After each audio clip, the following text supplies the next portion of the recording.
Delhi bomb blast ಪ್ರಕರಣಕ್ಕೆ ಸಂಬಂಧಪಟ್ಟಂತೆ ಉಗ್ರರ ಒಂದೊಂದೇ ಮಾಹಿತಿಗಳು ಈಗ ಬಯಲಿಗೆ ಬರ್ತಾ ಇದೆ.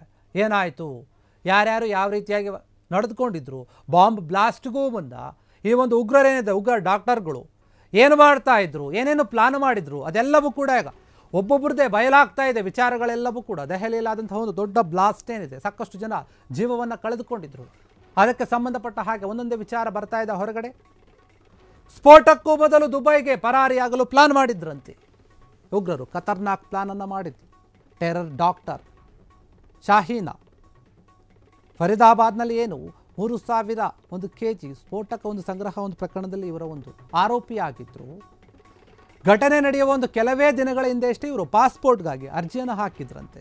ವಿಧ್ವಂಸಕ ಒಂದು ಕೃತ್ಯಗಳಿಗೆ ಅಂತಿಮ ರೂಪ ನೀಡೋವರೆಗೂ ಕೂಡ ನಾವು ಬೇರೆ ಕಡೆ ಇರಬೇಕು, ಅಂದರೆ ದುಬೈಗೆ ಹೋಗಬೇಕು, ಪಲಾಯನ ಮಾಡಬೇಕು ಅನ್ನುವಂಥ ಒಂದು ಪ್ಲಾನ್ ಮಾಡ್ಕೊಂಡಿದ್ರಂತೆ.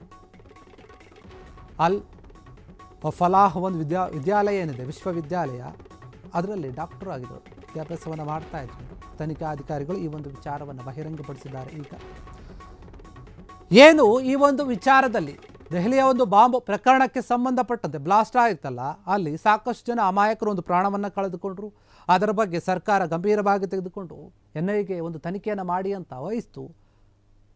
NIAಗೆ ಕೊಟ್ಟಾಗಿಂದ NIA ಒಂದೊಂದೇ ರೀತಿಯ ಒಂದು ಮಾಹಿತಿಗಳನ್ನು ಹೊರಗಾಗ್ತಾ ಇದೆ, ಒಂದೊಂದೇ ವಿಚಾರಗಳು ಗೊತ್ತಾಗ್ತಾ ಇದೆ.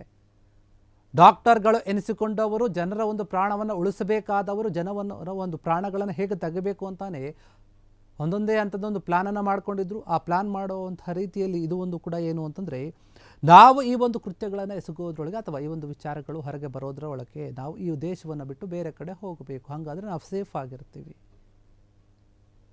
ಈ ರೀತಿಯಾದಂತಹ ಒಂದು ಪ್ಲಾನ್ ಮಾಡಿಕೊಂಡಿದ್ದು. ಆದರೆ ಇವರು ಪೊಲೀಸರಿಗೆ ಸಿಕ್ಕಿದ್ದಾರೆ, ಪೊಲೀಸರ ವಶದಲ್ಲಿದ್ದಾರೆ. ಇವರ ತಂದೆ ತಾಯಿಗಳು ಹೇಳುತ್ತಾರೆ, ಅವ್ರ ತಂದೆ ಹೇಳುತ್ತಾರೆ, ನಮ್ಮ ಮಗಳು ಈ ಒಂದು ಪ್ರಕರಣದಲ್ಲಿ ಭಾಗಿಯಾಗಿದ್ದಾರೆ ಅನ್ನೋದನ್ನೇ ನಮಗೆ ನಂಬೋಕ್ಕಾಗ್ತಾ ಇಲ್ಲ, ಇವರು ಮಾಡಿದ್ದಾರೆ ಅಂತ ನಾವು ಒಪ್ಪಲ್ಲ ಅನ್ನುವಂಥ ರೀತಿಯಲ್ಲಿ ಇವರ ಮನೆಯವರು ಮಾತನಾಡ್ತಾರೆ. ಆದರೆ ಇವರು ಇದಕ್ಕೆ ಸಂಬಂಧಪಟ್ಟಿದ್ದಾರೆ, ಇವರ ಕೈವಾಡ ಇದೆ ಅನ್ನೋದು ಸ್ಪಷ್ಟವಾಗಿ ಗೊತ್ತಾಗಿದೆ. ಅದಕ್ಕೆ ಪೊಲೀಸರು ಬಂಧಿಸಿದ್ದಾರೆ. ಈ ಒಂದು ಉಗ್ರರೇನಿದ್ದಾರೆ ಇವರು ವೈದ್ಯರು ಅಂತ ಹೇಳ್ಕೊಳ್ತಾರೆ, ಆದರೆ ವೈದ್ಯರಲ್ಲ, ಉಗ್ರ ಒಂದು ಚಟುವಟಿಕೆಗಳಲ್ಲಿ ಭಾಗವಹಿಸಿರೋದು ಇವರನ್ನು ಉಗ್ರರೇ ಅಂತ ಕನ್ಸಿಡರ್ ಮಾಡಿ ಪೊಲೀಸರು ವಶಪಡಿಸ್ಕೊಂಡಿರುವಂಥದ್ದು. ಬಾಂಬ್ ಬ್ಲಾಸ್ಟ್ ಮಾಡೋಣ, ಆ ವಿಚಾರ ಗೊತ್ತಾಗೋದಕ್ಕೂ ಮುಂಚೆ ನಾವು ಬೇರೆ ದೇಶಕ್ಕೆ ಹೋಗಿಬಿಡೋಣ ಅಂತ ಮೊದಲೇ ಪ್ಲಾನ್ ಮಾಡ್ಕೊಂಡಿದ್ರು ಇವರು. ಈ ಒಂದು ಬ್ಲಾಸ್ಟ್ ಆಗೋಕ್ಕೂ ಮುಂಚೆ ಕೆಲ ದಿನಗಳ ಮುಂಚೆನೇ ಇವರು ಏನು ಮಾಡಿದ್ರು ಅಂದರೆ, ಪಾಸ್ಪೋರ್ಟ್ ಬೇಕು ಅಂತ ಹೇಳಿ ಅಪ್ಲೈ ಮಾಡಿರ್ತಾರೆ. ಇನ್ನೂ ಪಾಸ್ಪೋರ್ಟ್ ಬಂದಿರಲ್ಲ, ಅದರ ಒಂದು ಪ್ರೋಸೆಸ್ ನಡೀತಾ ಇರುತ್ತೆ. ಅದು ನಡೀತಾ ಇರುವಾಗಲೇ ಈ ಒಂದು ಬ್ಲಾಸ್ಟ್ ಆಗಿದೆ. ಈಗ ಅವರು ಯಾರು ಅಂತ ವಿಚಾರ ಗೊತ್ತಾಗಿದೆ. ಹೀಗಾಗಿ ಪೊಲೀಸರು ಅವ್ರನ್ನ ಲಾಕ್ ಮಾಡಿದ್ದಾರೆ, ವಶಪಡಿಸ್ಕೊಂಡು ಮಾಹಿತಿಯನ್ನು ಕಲೆ ಹಾಕ್ತಾ ಇದ್ದಾರೆ. ಅಲ್ ಫಲಾಹ್ ಎನ್ನುವಂತಹ ಒಂದು ವಿದ್ಯಾಲಯ ಏನಿದೆ, ವಿಶ್ವವಿದ್ಯಾಲಯ, ಅಲ್ಲಿ ಡಾಕ್ಟ್ರು ಹಾಕಿದ್ರು ಇವರು, ವಿದ್ಯಾಭ್ಯಾಸವನ್ನು ಕೂಡ ಮಾಡುತ್ತಾ ಇದ್ರು.